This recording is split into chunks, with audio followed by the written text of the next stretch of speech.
Mama wakwaba midin ede adwoa searching mesrel na wa subscribe to my channel mia notification bell no so for more news.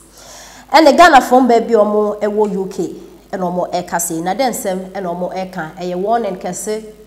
and omo de ema eye Kelvin Taylor and na NDC4 and na fenso oman penida da His Excellency John Dramani Mahama eye den kra and omo eto omo kromo tu idane say send this if we to me akofa Kelvin Taylor ni platform so with all due respect silence radio said then eja Ghana for dia and no more catch one penda da John Dramani Mahama say eya ma Linda ne nsem de ba out so bisa so man penda da John Dramani Mahama abeye president da na ba no obebi na de na obeye a Kelvin Taylor etimi abe ma reply say obedwo so de aguma Linda nani so na atete no Ghana phone ba omo UK omo kire say ne se sai nsem hu say na Kelvin Taylor ede abe ode ama Ghana for as reply there and no man penda da John Dramani Mahama wan kasa na nya de beto ama dada na Kelvin Taylor so aka na ho 2024 abato ne de pe bitira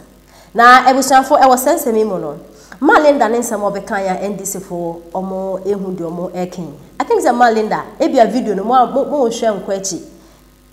Ghana for yen problem ne asem ye tie ne hu ka Malinda fire His Excellency na nado don Akufo-Addo e fire o man pelida da John Dramani Mahama, which means of fire both NPP and NDC. Ah, onya kasa these two parties no more pe baby akota na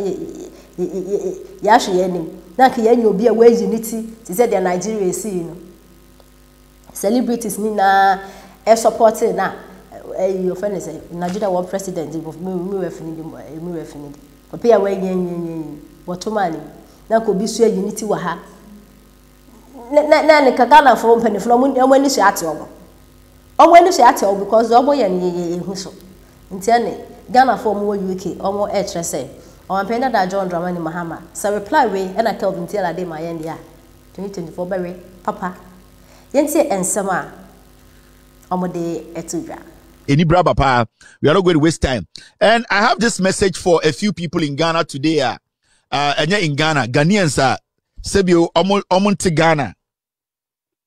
Omajuni almost say they can sit wherever they are sitting to then insult John Mahama. Mate se ni pebiti to social media kasa John Mahama no. Now when you say watch, when you say Vensa, when you say Opel Vectra light, John Mahama obeye den, na John Mahama obeye den, John motiti abrochire. Bema farm obe 8 years ni. Bema ede no ho kamo almost 8 years ni.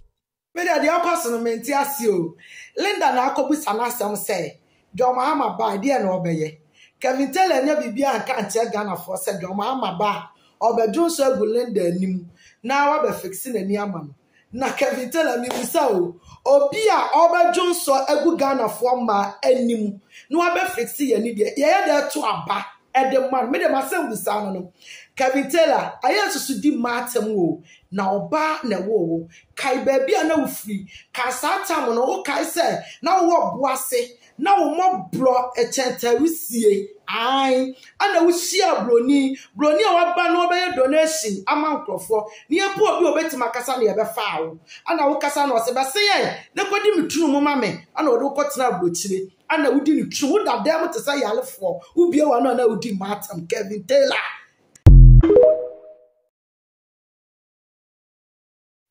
Abranti a ye friend Kelvin Taylor odi mutintiman e kwan ofa so epiepia mama ema 2020 olusu aba no saa kwan kro na so no wasan start epia ndeda kwa akoto saa mna kro na mu 2024 because asemiya Linda bebusaye we dey fan say Linda wajimi onim nyansa onte Ghana onim de ekoso onim dia mama aye entinka wo Kelvin Taylor Jimmy Fododo ntwie a usu onim nyansa wani da ho no nke honom na abeto bo a kire ne nema papa mama aye den waye na wo baya bedi na tem edi nani sabinye sanya Linda ani aye na nye Linda pa na nani ti sa ho enkrofo bebre yare sa na enkrofo bebre enkrofo no so so muso wo vote wo mo a omani ti se Linda ani no enye yare o se ni na enye yare o ye de wo keke sa nkrofo no soso omo ye bebre wo wia so omo so wo vote omo to abo enti mo keka sa ansam fun we no na se obi eni te sa na wo NDC a no pe papa John Dramani Mahama asama mo jidi so obeto aba na ma John Dramani ana on se munye ni papa ye kan na sa ntwamoa no Kelvin Taylor ntwamoa no wa ye video no na o ma ba ase no mu di watem instead of so mbekwa akotu Kelvin Taylor for say or sa de omo papa John Dramani Mahama abafom no no mu jimi sanse mo jimi te se Kelvin Taylor na o jimi fo no mo te so no a watwin twam sa de bia ye modini no o de mpanifo be so no odi o matem a enu de obi antimi nka hwe because won kwa na Ghana kure ya wodia sa branche Kelvin Taylor ye obi a okeka abusua tribom se ne wa metra wa ni ahunafo atem a no wadi asantefo atem enye sa no wadi nkrafo atem enye sa ofiri wa na ode konkronkronkro chese odi obi atem tam ono pe otimi di obi a eka fon eche obi atam ono a epe na so obi koka bi die ne na nipa kro no wawu nkankan sa wo ye oba wo ye be ma de osuro wo mfiu na wo ye oba obedi utwa asetam e de wo nan ho anye wutiri ho anye nsoso wo tuwe wo ho nye wo ho nya adum bi keke na aso so Kelvin Taylor adum bi keke na aso so sam krofo yi na aso a wudi o matam o mo ye dom o mo nyina aka ho bi na eso o mo nyina dodo na aso wo NDC enso okoso yese ya na nye papa Dramani Mahama na ade na eba fom obi a wo so wo support no no mom rather no wo twene ba fom wo de saa na wo jimi na aju dwan na wasa piepa ya papa saa ya papa John Dramani Mahama na 2024 no wasa luwa we e na wo kofa aya munim wu amonhwe na papa wo refi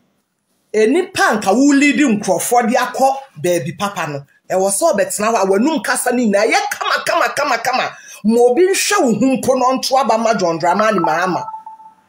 na ya na sa mu ntwamo a na ye video ana mo ba ase be di atama sa Kelvin Taylor aboa no aya na mo sesen aya na boko de mo nkoso ana mo njimi na mo be di atam ye be di mu bi because mo jimi wo mo aya mo ba video na asesu be di wata wo be kwa akohwe na ni pa kankan bi te so Kelvin Taylor na nkasa ho ni pa bole bi ene beba wo mo di atam ni na wo be kwa akohwe na mo nya obi o mo fi kankan na o mo didi enipa titiri atam ntwamwa wo Kelvin Taylor enye wo kanche ye wadu tuo no unro so a wo kone ade a wo kanche ya mabroni be ba Ghana eba be ware wanka wo wanu dudu dwom wanu dudu dwom wo sori ana wo di mpanimfu akuku da abesi na wo aboa te se wo dwan me te se na wo di mpanimfu atem aya wo di o matem a wo mfere ho social media na aya cheap aya bragana na be di o matem wa ha da bia wo hye de kwa wo bragana ha se wo ye bema bragana ha na be di mpanimfu na atem na ja da bia wo tena bragana na be pa no Linda asma Linda kai na dwenkyere